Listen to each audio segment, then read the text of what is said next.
Assalamualaikum warahmatullahi wabarakatuh. Perkenalkan kami dari Waalaikumsalam. kelompok 6 ingin mempresentasikan hasil diskusi kami pada hari ini mengenai upaya penanggulangan kejahatan. Sebelumnya izinkan saya untuk memperkenalkan rekan-rekan anggota saya.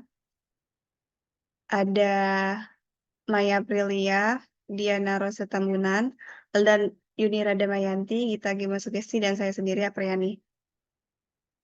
Langsung saja ke pembacaan materi. Sabar ya, ini lagi mau di-share.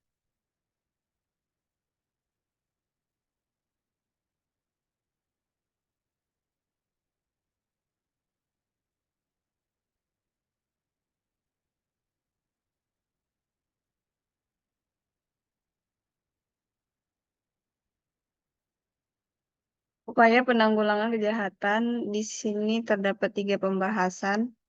Yang pertama, konsep kebijakan hukum pidana dalam penanggulangan kejahatan. Yang kedua, konsep penanggulangan kejahatan melalui upaya non-penal. Dan yang ketiga, prinsip-prinsip penanggulangan kejahatan. 1. Konsep kebijakan hukum pidana dalam penanggulangan kejahatan. Kebijakan penanggulangan kejahatan dapat meliputi ruang lingkup yang luas. Menurut teori G. Peter Hofeneckels, upaya penanggulangan kejahatan dapat ditempuh dengan 1. Penerapan hukum pidana atau criminal law application. 2. Pencegahan tanpa pidana atau prevention without punishment. Kebijakan hukum pidana atau penal police. Penal police adalah suatu ilmu sekaligus seni yang mempunyai tujuan praktis untuk memungkinkan peraturan hukum positif dirumuskan secara lebih baik dan untuk memberi pedoman tidak hanya kepada pembuat undang-undang, tetapi juga kepada pengadilan yang menerapkan undang-undang dan juga kepada para penyelenggara atau pelaksana putusan pengadilan. Upaya represif. Upaya represif adalah suatu upaya penanggulangan kejahatan secara konsepsional yang ditempuh setelah terjadinya kejahatan. Upaya represif dalam pelaksanaannya dilakukan pula dengan metode perlakuan atau treatment dan penghukuman atau punishment. Menurut Kemal Darmawan, pencegahan kejahatan Pencegahan kejahatan dapat dibagi melalui beberapa pendekatan, yang antara lain terdiri dari A. Pencegahan kejahatan melalui pendekatan sosial atau social crime prevention. B. Pencegahan kejahatan melalui pendekatan situasional atau situational crime prevention.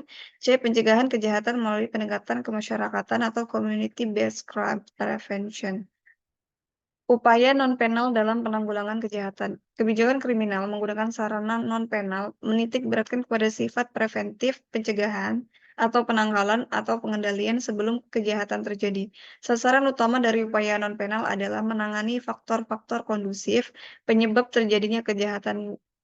Faktor kondusif itu antara lain berpusat pada masalah atau kondisi sosial yang secara langsung atau tidak langsung dapat menimbulkan atau menumbuh suburkan kejahatan.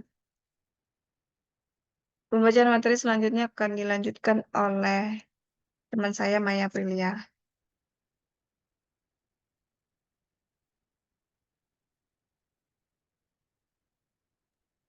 Baik, untuk selanjutnya yaitu upaya preventif, di mana menurut Profesor Dr. Barda Nawawi mengatakan bahwa upaya preventif merupakan upaya penanggulangan dengan segala upaya.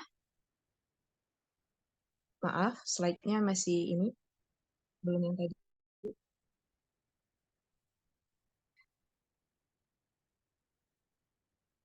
Di mana upaya preventif ini merupakan upaya yang dilakukan oleh setiap orang maupun lembaga pemerintah, baik itu swasta, yang bertujuan untuk mengusahakan pengamanan, penguasaan, dan kesejahteraan hidup sesuai dengan hak-hak asasi manusia yang ada. Next. Langkah-langkah preventif dalam upaya menanggulangi kejahatan menurut Bahrudin Lopa ada beberapa. Yang pertama, peningkatan kesejahteraan rakyat. Yang kedua, memperbaiki sistem administrasi dan pengawasan. Yang ketiga, peningkatan penyuluhan hukum. Yang keempat, menambah personil kepolisian maupun personil penegak hukum. Dan yang terakhir itu meningkatkan ketangguhan moral serta profesionalisme bagi para pelaksana penegak hukum. Next. Prinsip-prinsip penanggulangan kejahatan. Dalam penanggulangan kejahatan, statistik adalah suatu alat untuk mengadakan pencatatan massal dengan angka-angka terhadap suatu kejadian dalam masyarakat. Dalam konteks ilmu kriminologi disebut dengan statistik kriminal, yaitu pencatatan massal dengan angka terhadap kejahatan untuk memperoleh gambaran tentang kejahatan.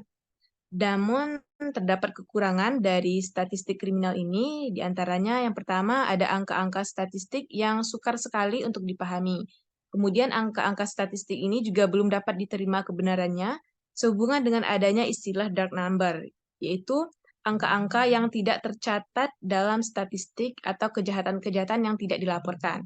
Yang ketiga, angka-angka dari statistik ini sering disalahgunakan oleh orang-orang tertentu yang menggunakan metode. Untuk selanjutnya kepada Diana.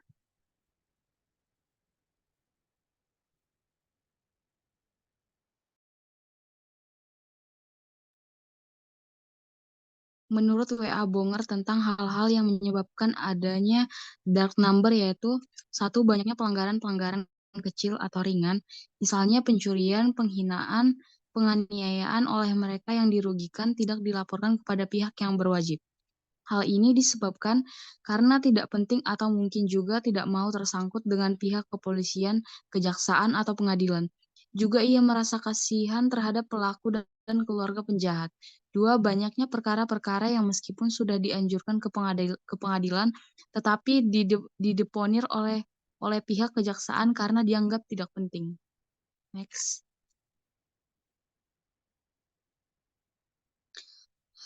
Hagen kriminal. Hagen kriminal menurut Bonger dalam pelaksanaannya adalah sama seperti yang disebut dalam istilah kedokteran, yaitu pencegahan lebih baik daripada pengobatan. Oleh karena itu, kriminologi dikatakan pencegahan lebih baik daripada pemberantasan kejahatan. Titik. Hal ini berarti mendidik manusia ke arah yang lebih baik sehingga tidak tergolong sebagai penjahat. Dengan pemeliharaan anak-anak terlantar, orang jompo, fakir, miskin, dan lain-lain. Kemudian kepada mereka memberikan pendidikan dan pengajaran secara kontinu maupun insidental. Tegasnya pencegahan kejahatan ini merupakan suatu usaha untuk memperbaiki keadaan sosial ekonomi masyarakat, mempertinggi kesadaran hukum dan disiplin rakyat, meningkatkan pendidikan moral melalui pembinaan keagamaan. Ketiga usaha tersebut akan dapat menciptakan iklim dan kondisi yang lebih baik dalam menjaga daerah masyarakat untuk melakukan kejahatan. Yang perlu diketahui bahwa objek pencegahan kejahatan adalah bukan kejahatan itu sendiri, tetapi manusianya lah yang agar tidak melakukan kejahatan. Next. 2. Politik kriminal. Dalam politik kriminal ini, yang perlu dipelajari adalah cara-cara dan teknik-teknik tindakan yang dilakukan terhadap para pejabat. Dengan kata lain, perlu mempelajari psikologi dan sosiologi kriminal. Pada mulanya, pemberian hukuman atau punishment diberikan dengan tujuan balas dendam, di samping sebagai suatu usaha untuk melindungi masyarakat terhadap penjahat. Selanjutnya akan disampaikan oleh rekan saya.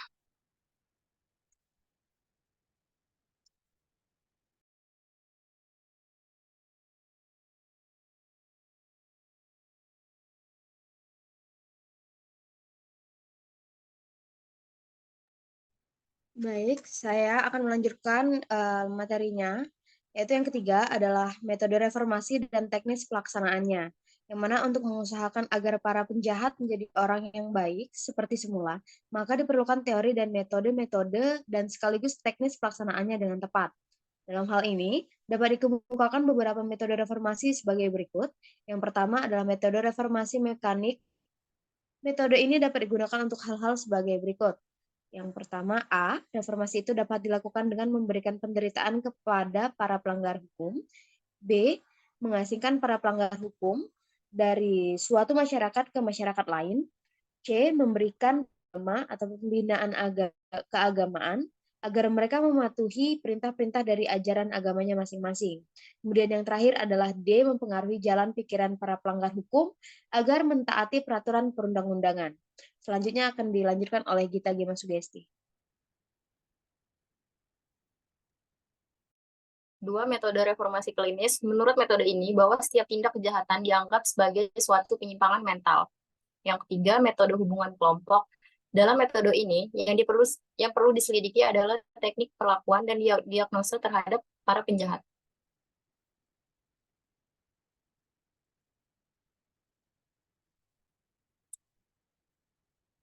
Baik, demikianlah hasil presentasi dari kelompok 6. Jika ada kurangnya kami mohon maaf. Kepada Allah kami mohon ampun. Kami akhiri. Wallahu muwaffiq ila aqwamit thoriq. Wassalamualaikum warahmatullahi wabarakatuh.